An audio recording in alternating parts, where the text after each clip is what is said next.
بسم اللہ الحمدللہ والصلاة والسلام علی رسول اللہ اللہم صلی وسلم علی نبینا و حبیبنا محمد وعلی آلہ و اصحابہ اجمعین۔ محترم عزیز بھائیوں، پانی کی اہمیت اور اس کا استعمال۔ پاکستان کے بعض علاقوں میں پانی کی قلت، لوگوں کا اور جانوروں کا پیاس کی وجہ سے مرنا اور پھر اہل خیر کا وہاں تک پانی پہنچانا، اور آج ہمیں پانی کی اہمیت اور اس کے استعمال کا بخوبی اندازہ اور اللہ کی اس نعمت کا بہت زیادہ شکر ادا کرنا چاہیے۔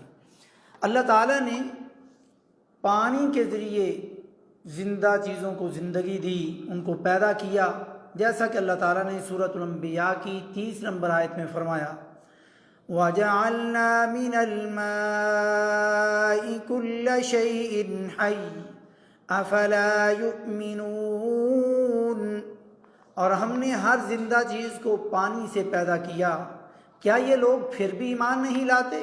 یعنی پانی کی اہمیت، اس سے زندگی ہے، اور پھر پانی کا برسنا اور اس کا میٹھا ہونا، پینے کے قابل ہونا، یہ اللہ کے حکم سے ہے، کسی اور کے حکم اور طریقے سے نہیں۔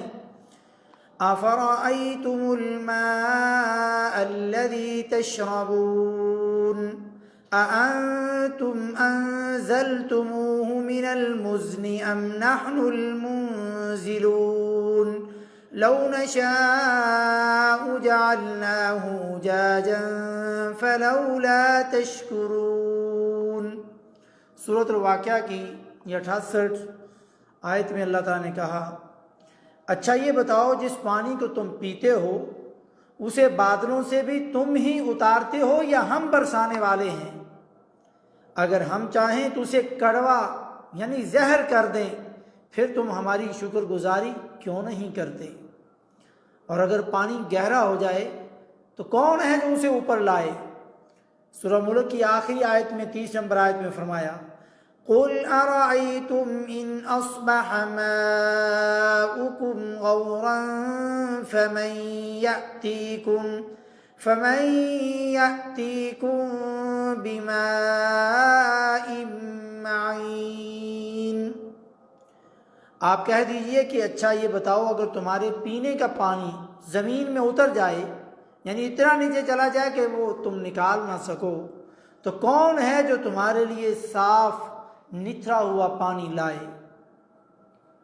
پھر اللہ تعالیٰ نے بارشوں کا نزول استغفار کے ذریعے ہمیں یہ طریقہ بتایا، فرمایا، فَقُلْتُ اسْتَغْفِرُوا رَبَّكُمْ إِنَّهُ كَانَ غَفَّارًا يُرْسِلِ السَّمَاءَ عَلَيْكُمْ مِدْرَارًا وَيُمْدِدْكُمْ بِأَمْوَالٍ وَبَنِينَ وَيَجْعَلْ لَكُمْ جَنَّاتٍ وَيَجْعَلْ لَكُمْ أَنْهَارًا۔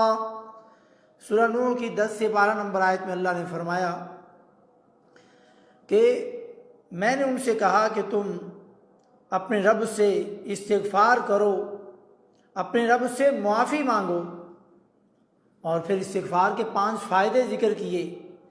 پہلا فائدہ یہ ہے کہ وہ یقیناً ہمیشہ سے بڑا مہربان، بڑا بخشنے والا ہے، اور دوسرا فائدہ وہ تم پر بہت برسی ہوئی بارش اتارے گا، اور تیسرا فائدہ اور وہ مال اور اولاد یعنی مالوں اور بیٹوں کے ذریعے سے تمہاری مدد کرے گا، چوتھا فائدہ اور تمہیں باغات دے گا، پانچواں فائدہ اور تمہارے لیے نہریں جاری کر دے گا۔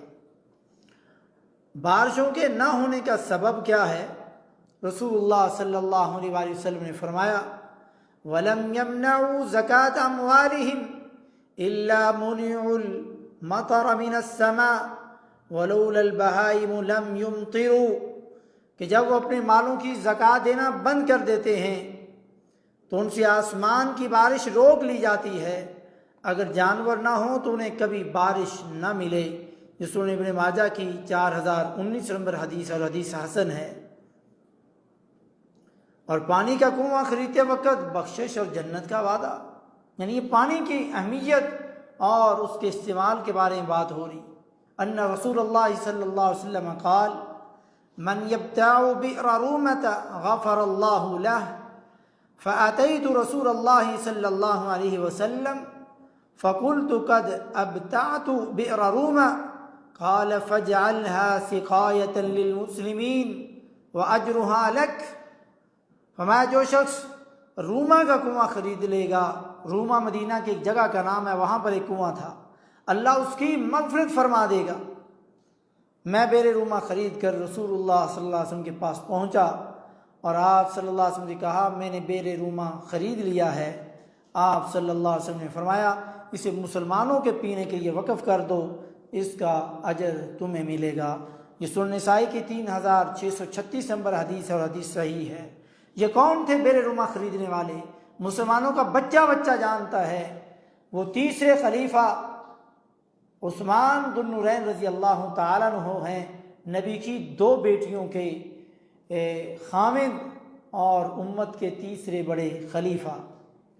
لیکن وہ ظالم ناپاک مرزا جہلمی ان کی شہادت کے بارے میں کہتا ہے نعوذ باللہ کہ حضرت عثمان کی شہادت ان کے گناہوں کا کفارہ بن جائے گی جو انہوں نے گناہ کیے بڑے بڑے، نعوذ باللہ۔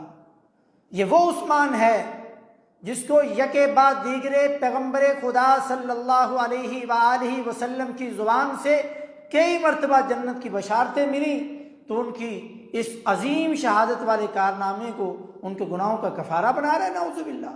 یہ تیری صحابہ سے اور تیسرے خلیفہ عثمان سے دشمنی کی واضح اور زندہ مثال ہے کہ کس طریقے سے تو نے اپنی نیم رابضی ہو کر کے اپنی دشمنی کو صحابہ کے سرے میں ڈالتے ہوئے حضرت عثمان تک کو تو نے نہ چھوڑا، نعوذ باللہ من ذالک۔ اللہ تجھے ہدایت دے، اور اگر ہدایت تیرے نصیب میں نہیں تو پھر اللہ تعالیٰ تجھے اسی طرح ذلیل و رسوا کرے جس طرح تو صحابہ کے بارے میں زبان درازی کرتا ہے۔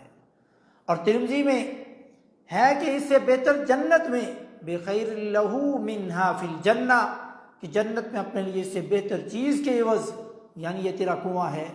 یہ سنن ترمذی کی 3703 نمبر حدیث ہے۔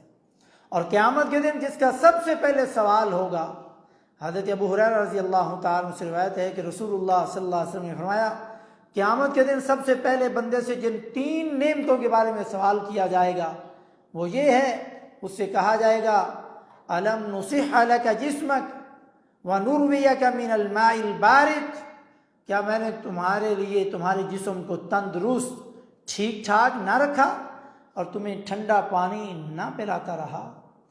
یہ سوالیہ انداز سے اللہ تعالیٰ پوچھے گا۔ یہ سنن ترمذی کی 3358 نمبر حدیث اور حدیث صحیح ہے۔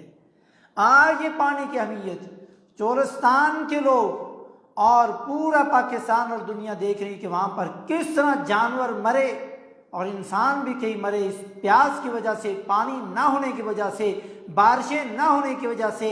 نہریں ہونے کے باوجود وہاں کے وڈیروں نے، بڑے لوگوں نے پانی کو اپنی زمینوں تک محدود رکھا کہ وہاں پر جو انسان بستے ہیں آگے وہ ان کا حشر بھی انسانوں سے برا ہوا۔ تو آج ہمیں پانی کا پھر استعمال کیسے کرنا چاہیے، اس میں اسراف اور فضول خرچی نہ ہو۔ حضرت عبداللہ بن عمر سے روایت ہے کہ حضرت سعد وضو کر رہے تھے رضی اللہ تعالی عنہم وارضاہم، رسول اللہ صلی اللہ علیہ وسلم پاس سے گزرے تو فرمایا ما هذا الصرف فقال افی الوضوء اسراف قال نعم وان كنت على نهر جار، فرمایا یہ کیا اسراف ہے؟ انہوں نے کہا کیا وضو میں بھی اسراف ہوتا ہے؟ فرمایا ہاں، چاہے تم بہتی نہر یا بہتے دریا پر اس کے کنارے پر بیٹھے ہو، یعنی پھر بھی تم اتنا ہی استعمال کرو، خلاصہ یہ ہے جتنا تمہیں ضرورت ہے۔ یہ سنن ابن ماجہ کی 425 نمبر حدیث اور حدیث حسن ہے، اور سلسلہ صحیحہ کے اندر 3292 نمبر پر بھی موجود ہے۔ میرے بھائیوں، اپنے پانی کی حفاظت کریں، اس کو بلا وجہ ضائع نہ کریں۔ یہ نہ ہو کہ پانی کی ٹوٹی آپ نے کھول دی اور آپ سو گئے، پانی ضائع ہو رہا ہے۔ حتیٰ کہ نہر کے اندر کیا حکمت ہے، ہمیں یہ اہمیت بتلا دی گئی پانی کے استعمال کی، تاکہ آپ اس پانی کو ضائع نہ کریں اور اللہ کی اس نعمت کا جتنا ہو سکے شکریہ ادا کریں۔ آپ کے پاس پانی وافر مقدار میں موجود ہے، زمین میں اللہ نے رکھا ہے، آپ کے پاس موٹر ٹیوب ویل ہیں، نہریں ہیں، تو اللہ کا شکر ادا کریں اور کثرت سے استغفار کریں، کیونکہ اللہ تعالیٰ اس کو پھر بڑھاتا رہے گا۔ لیکن اگر گناہوں کی دلدل میں ایسے پھنس گئے، اللہ سے ایسے دور ہو گئے اور پانی کی اس نعمت کا قدر نہ کیا تو پھر اللہ تعالیٰ اس کو چھین بھی سکتا ہے، اور وہ ہر چیز پر قادر ہے۔